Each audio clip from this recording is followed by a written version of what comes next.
Salam damai sejahtera di dalam Tuhan kita Yesus Kristus. Jumpa lagi dalam Sapa Gembala dengan saya Pendeta Jusianto dari GKI Residen Sudirman, Surabaya. Mari kita mulai dengan berdoa. Tuhan, kami berterima kasih untuk hari ini Engkau sediakan bagi kami.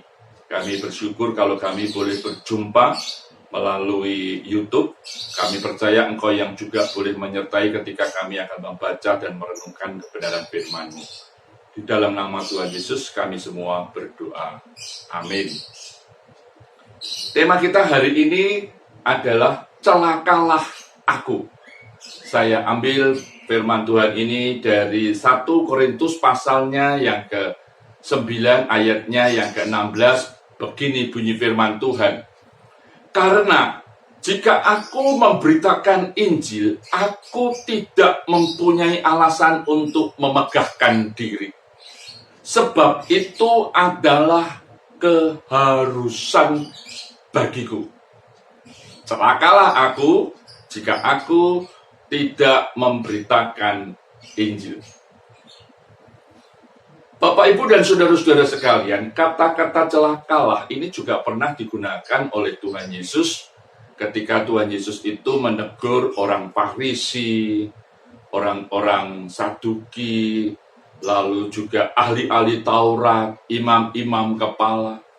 Kata-kata ini digunakan memang ingin menegur mereka karena kehidupan mereka atau perbuatan mereka yang munafik. Saudara, bagaimana dengan kata celakalah yang digunakan oleh Paulus? Paulus mengatakan celakalah itu adalah untuk dirinya sendiri. Kenapa untuk dirinya sendiri, saudara? Karena Paulus berharap bahwa dia tetap dapat menjadi orang yang sadar bahwa dia tidak boleh melupakan pemberitaan kabar baik. Oleh sebab itu, dia tujukan kata ini bagi dirinya sendiri. Celakalah aku. Nah, saudara, kata celaka yang digunakan oleh Paulus ini sebetulnya juga ingin mendorong dirinya untuk giat melakukan pemberitaan kabar baik. Paulus sangat senang kalau dirinya itu tetap pada posisi sebagai orang yang menyampaikan kabar baik. Kata celakalah ini juga digunakan oleh Paulus di dalam pengertian yang sangat dalam, yaitu sangat mendesak sekali.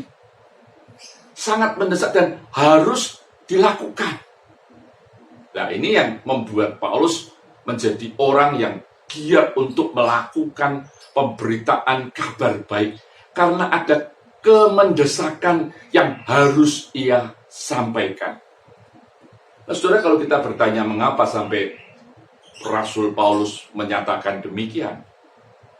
Saudara, kalau perhatikan di dalam kehidupan Rasul Paulus sebelum menjadi orang yang percaya, dia adalah orang yang giat menangkap pengikut-pengikut Kristus. Dia adalah orang yang giat mengatasnamakan jalan Tuhan.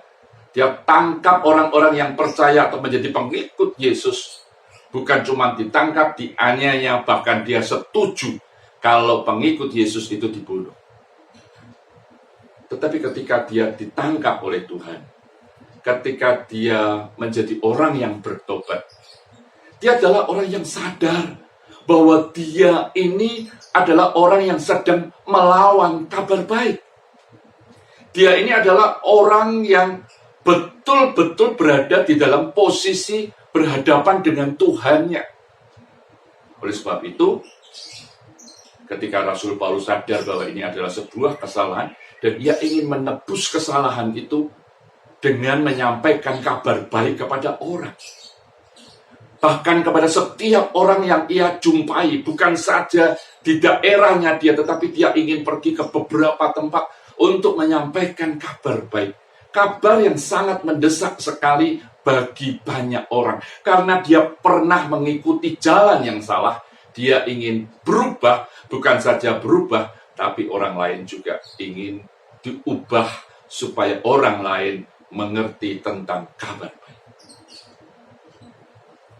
Saudara, apakah kata-kata celakalah aku ini menjadi bagian dalam kehidupan kita, di dalam pengertian untuk kita menyampaikan kabar baik? Apakah bagian ini juga mau mengingatkan kepada kita, selagi kita ini sudah menikmati pemberitaan Injil, menikmati kabar baik itu, bahkan kita hidup di dalam kabar baik itu, apakah kita hanya menikmati begitu saja? Apakah kita tidak terusik untuk menyampaikan kabar baik kepada orang lain?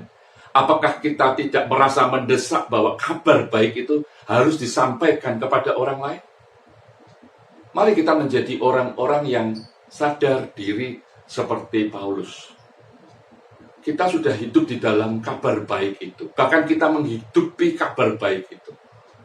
Dan marilah kita menjadi orang-orang yang sadar betul bahwa kabar baik itu juga harus disampaikan kepada banyak orang. Kepada orang-orang yang terdekat dengan kita, kepada orang-orang yang menjadi sahabat kita, menjadi teman kita.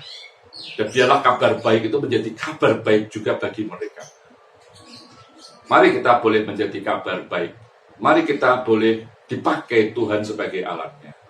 Mari kita satukan diri kita di dalam doa. Tuhan, kami berterima kasih untuk kesempatan yang Tuhan berikan kepada kami, untuk kami boleh menjadi pembawa-pembawa kabar baik. Mampukan kami di dalam dunia ini menjadi berkat bagi banyak orang.